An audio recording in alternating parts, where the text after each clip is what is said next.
नमस्ते बच्चों। आज हम लोग पढ़ेंगे पत्रकारिता के विविध आयाम। इसके अंतर्गत पत्रकारिता क्या है, पत्रकारिता कितने प्रकार की है, पत्रकारिता के लिए किन किन चीज़ों का होना आवश्यक है, समाचार कैसे लिखा जाता है, समाचार की मुख्य बातें क्या हैं, मुख्य बिंदु क्या हैं, इन सब के बारे में हम लोग विस्तार से चर्चा करेंगे। पत्रकारिता किसे कहते हैं? सूचनाओं को संकलित व संपादित करके आम पाठकों तक पहुंचाना ही पत्रकारिता है। यानी विविध माध्यमों से, विविध स्रोतों से जो भी सूचनाएं हैं उनको इकट्ठा किया जाए और फिर संपादक मंडल के द्वारा उसको पूरी तरह से जांच कर, परख कर, संशोधित करने के बाद पढ़ने योग्य बनाना या संपादन योग्य बनाना और फिर पाठकों तक पहुंचाना, ये पूरी प्रक्रिया जो है ये पत्रकारिता के अंतर्गत आती है। पत्रकारिता के आयाम: पहला है समाचार, दूसरा संपादकीय, तीसरा फोटो पत्रकारिता, चौथा कार्टून कोना और पांचवा है रेखांकन और कार्टोग्राफ। इन सब के बारे में अभी हम लोग विस्तार से चर्चा करेंगे।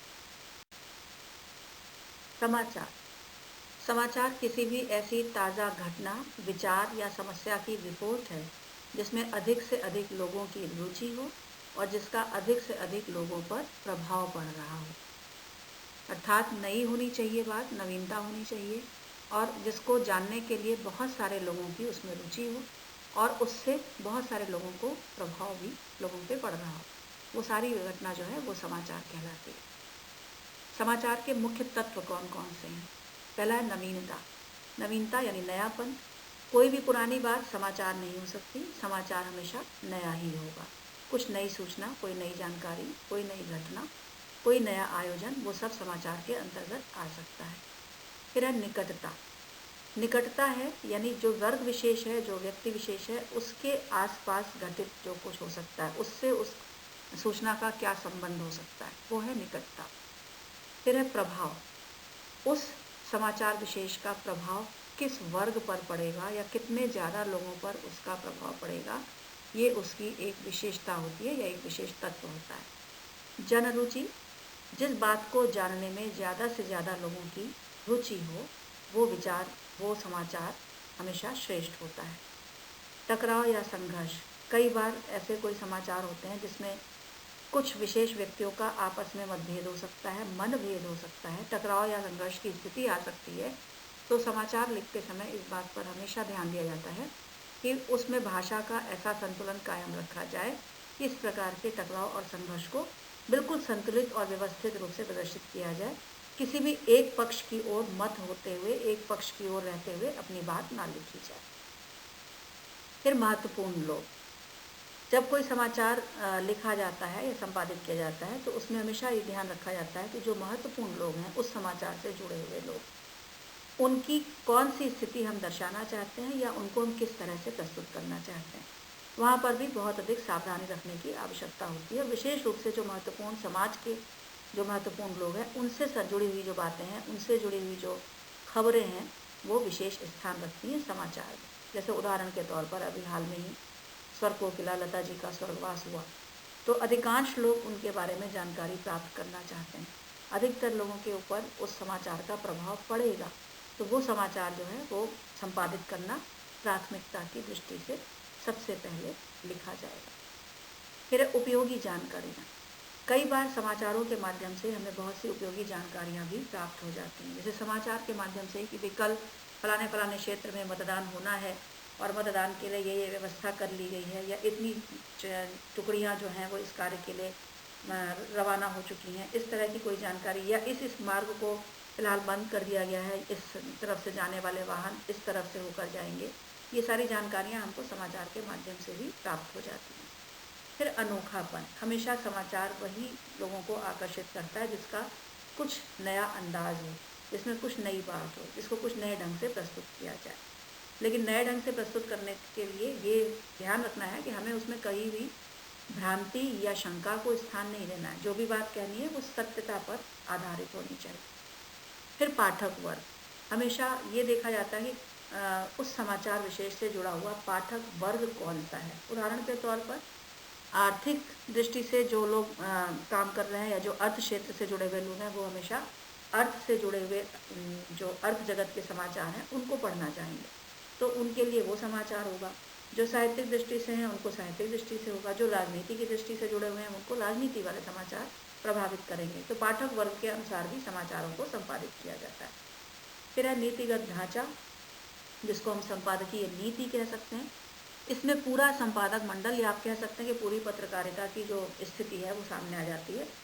कोई भी समाचार जो हमारे संवाददाता हैं उसको एकत्र करते हैं, फिर उसके सोर्स के साथ, उसके स्रोत के साथ उसको संपादक के पास तक पहुंचाते हैं। पूरा संपादक मंडल, जिसमें उनके अलग अलग अपने कार्य होते हैं, उस डेस्क से संबंधित, जो समाचार से संबंधित जो डेस्क है वहाँ पर वो समाचार पहुँचता है। वहाँ पर उसका संशोधन किया जाता है, आवश्यकता अनुसार उसको काटा छाटा जाता है और फिर उसको संपादन के योग्य समझा जाता है या बनाया जाता है। फिर उसका स्पेस या उसकी वो जगह समाचार पत्र में वो कहाँ पर छापा जाएगा वो सब निर्धारित किया जाता है और तब जा कर के वो समाचार अंतिम रूप पाता है और प्रकाशित होता है। समाचार कैसे लिखा जाता है? जो भी आपके रचनात्मक लेखन है उसकी दो शैलियाँ हैं प्रचलित। एक है सीधा पिरामिड, जिसको हम कथात्मक लेखन कह सकते हैं, जिसमें कहानी, कथा आदि इसी शैली में लिखी जाती हैं, जिसमें सूक्ष्म से लेकर के हम दीर्घ की ओर बढ़ते हैं, यानी छोटी सी बात शुरू करते हैं, शीर्षक से शुरू करते हैं, फिर उसका धीरे धीरे विस्तार करते जाते हैं। और दूसरा है उल्टा पिरामिड शैली, जो समाचार लेखन के लिए सबसे अधिक उपयोगी है और प्रायः समाचार इसी शैली में लिखे जाते हैं, जिसमें इंट्रो या मुखड़ा, बॉडी और समापन, ये तीन उसके अंग होते हैं। सबसे महत्वपूर्ण बात सबसे पहले लिखी जाती है इंट्रो या मुखड़ा के अंतर्गत, फिर उसमें 6 ककारों का प्रयोग करते हुए बॉडी में उसका विस्तार किया जाता है और अंत में निष्कर्ष के रूप में समापन लिखा जाता है। यदि स्पेस से संबंधित कोई आवश्यकता होती है तो समापन वाला जो अंश है वो हम लोग हटा सकते हैं। समाचार लेखन के लिए 6 ककार हैं: क्या, कौन, कहाँ, कब, क्यों और कैसे। क्या हुआ, कौन कौन लोग उसमें सम्मिलित थे या कौन लोग उससे प्रभावित हुए, कहाँ हुआ, कब हुआ, कारण क्या था और कैसे वो पूरी घटना घटित हुई, इन सबको विस्तार देते हुए समाचार को लिखा जाता है।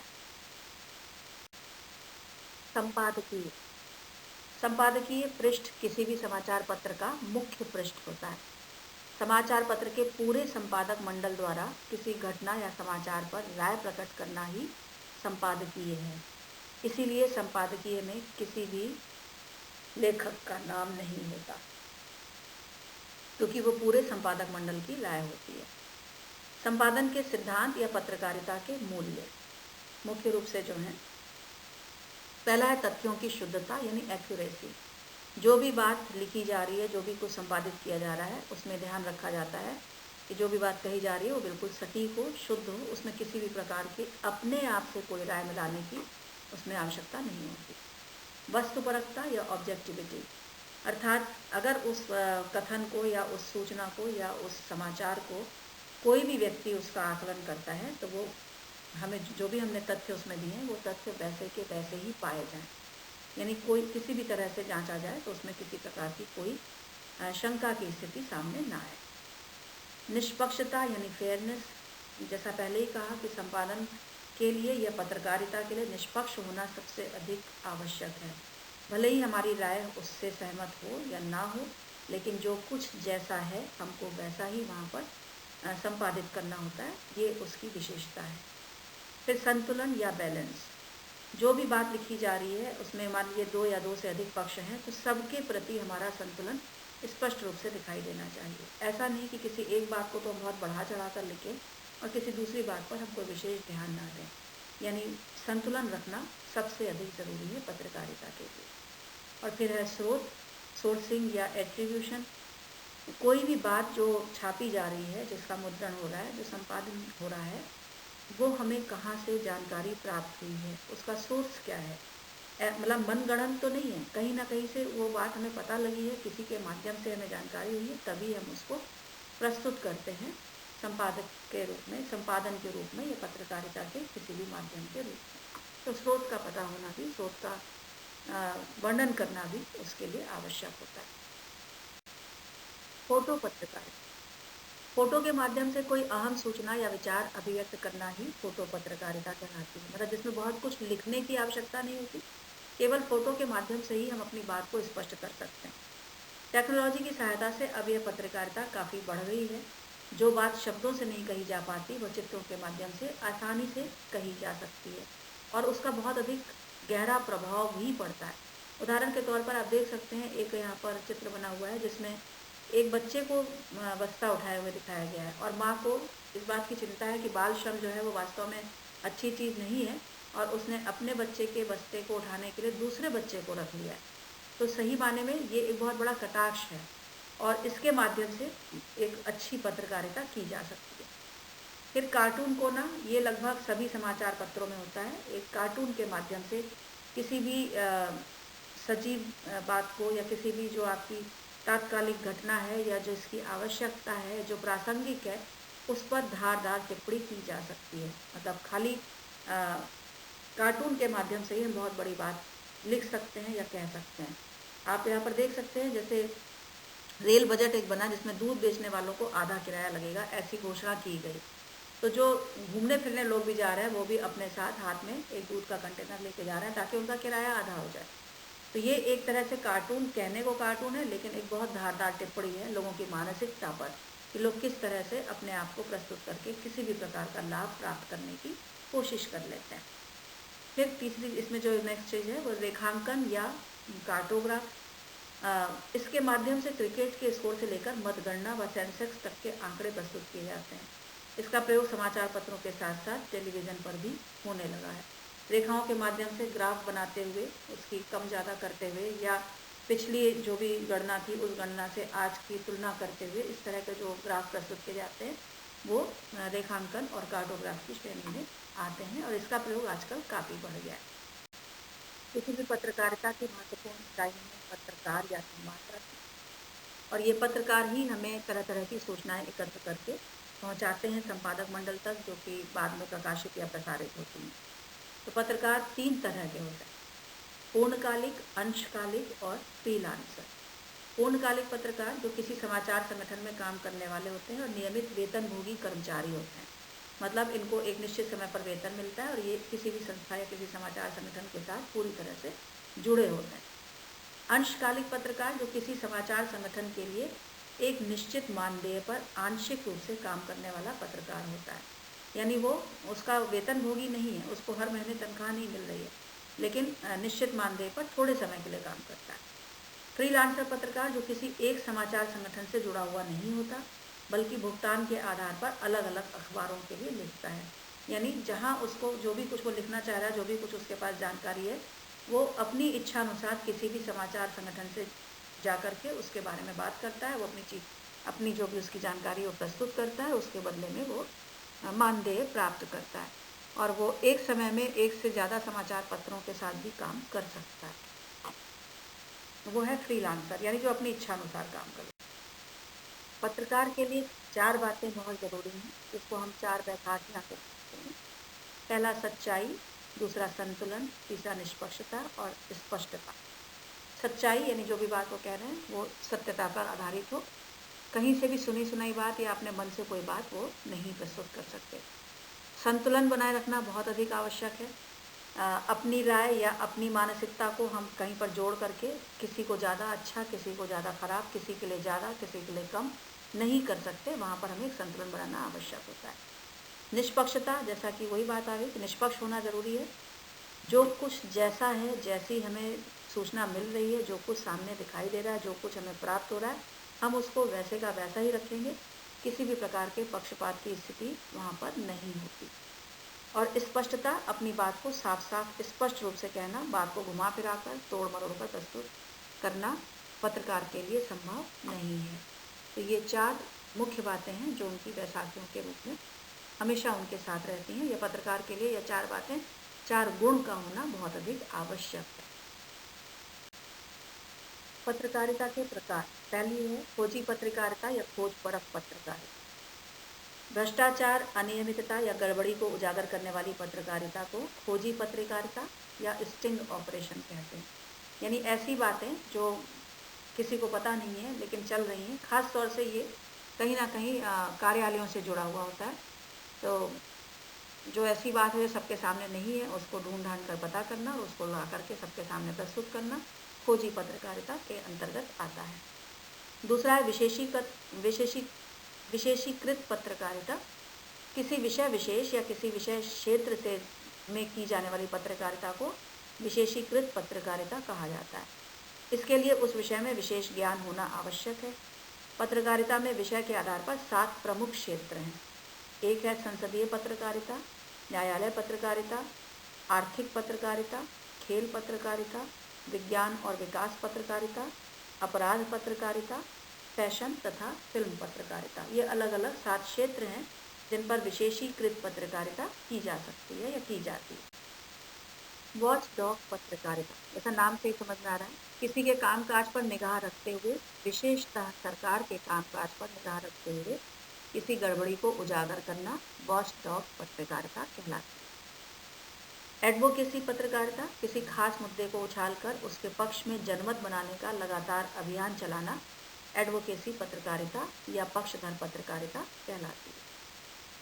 पीठ पत्रकारिता, सनसनीखेज समाचारों का संग्रहण और प्रसारण, ये दोनों बातें जो हैं वो पीठ पत्रकारिता के अंतर्गत आता है। पीठ पत्रकारिता को येलो जर्नलिज्म भी कहते हैं। पेज 3 पत्रकारिता, आजकल ये लगभग कम हो गई है या थोड़ी सी समाप्ति की ओर है। शहर की प्रतिष्ठित हस्तियों की पार्टियों आयोजन का वर्णन, जो प्रायः समाचार पत्र के तीसरे पृष्ठ पर छपता है, पेज 3 पत्रकारिता कहलाती है। मतलब जिसमें जो उस शहर के जहाँ का भी वो समाचार पत्र है वहाँ के विशेष लोगों के बारे में, उनकी खास तौर से उनके जो आयोजन हैं, उनकी पार्टियाँ हैं, उनके बारे में खबरें छपती हैं। उस और प्रायः ये पेज 3 पे मतलब पृष्ठ संख्या 3 पर छपती थी, इसलिए इसका नाम ही पेज 3 पत्रकारिता पड़ गया। मुख्य धारा का मीडिया क्या होता है? व्यवस्था के साथ तालमेल बिठाकर चलने वाले मीडिया को मुख्य धारा का मीडिया कहा जाता है। यानी जो भी व्यवस्था है, जो भी सत्ता है, उसके साथ हमेशा तालमेल करके उसके पक्ष में ही पत्रकारिता करना जो है वो मुख्य धारा का मीडिया कहलाता है। वैकल्पिक पत्रकारिता, जो मीडिया स्थापित व्यवस्था के विकल्प को सामने लाने और उसके अनुकूल सोच को अभिव्यक्त करता है, उसे वैकल्पिक पत्रकारिता कहा जाता है। यानी जो मुख्य धारा का मीडिया नहीं है, जो व्यवस्था के साथ तालमेल बिठाकर नहीं चल रहा है, वो हो गया वैकल्पिक पत्रकारिता। इंटरनेट पत्रकारिता क्या है? सभी जानते हैं, इंटरनेट पर अखबारों का प्रकाशन या खबरों का आदान प्रदान ही इंटरनेट पत्रकारिता है और इसको कई नामों से जाना जाता है। साइबर पत्रकारिता, ऑनलाइन पत्रकारिता, ये सभी इंटरनेट पत्रकारिता के नाम हैं। इंटरनेट पत्रकारिता के अन्य नाम हैं साइबर पत्रकारिता, ऑनलाइन पत्रकारिता, वेब पत्रकारिता। और आजकल आप सभी देखते हैं इंटरनेट पत्रकारिता जो है वो काफ़ी उन्नति पर है, काफ़ी प्रगति पर है और इंटरनेट के माध्यम से बहुत काम किया जा रहा है पत्रकारिता के क्षेत्र में। लोगों ने इंटरनेट पत्रकारिता के बारे में बात की। इंटरनेट है क्या? इंटरनेट जनसंचार का सबसे नया और लोकप्रिय माध्यम। इसमें प्रिंट मीडिया, रेडियो, सिनेमा, किताब, यहाँ तक कि पुस्तकालय के सारे गुण मौजूद हैं। इसकी सहायता से चैट कर सकते हैं, ब्लॉग बनाकर पत्रकारिता की बहस के सूत्रधार बन सकते हैं। और इस समय इंटरनेट के माध्यम से पत्रकारिता जो है वो काफ़ी तेज़ी से आगे बढ़ रही है। तरह तरह के बहुत सारे लोग जो हैं वो ब्लॉग्स बना रहे हैं। ब्लॉग्स के माध्यम से लोग अपनी मानसिकता, अपनी विचारधारा प्रस्तुत करते हैं। क्रिया प्रतिक्रिया, बहस, सब कुछ ब्लॉग के माध्यम से चल रही है। तो इस तरह से इंटरनेट एक सशक्त माध्यम है वर्तमान में जनसंचार का। भारत में इंटरनेट का पहला दौर सन 1993 में शुरू हुआ। आज के लिए इतना ही। आप सभी का दिन मंगलमय हो। सभी के कल्याण की कामना के साथ आप सबका बहुत बहुत आभार।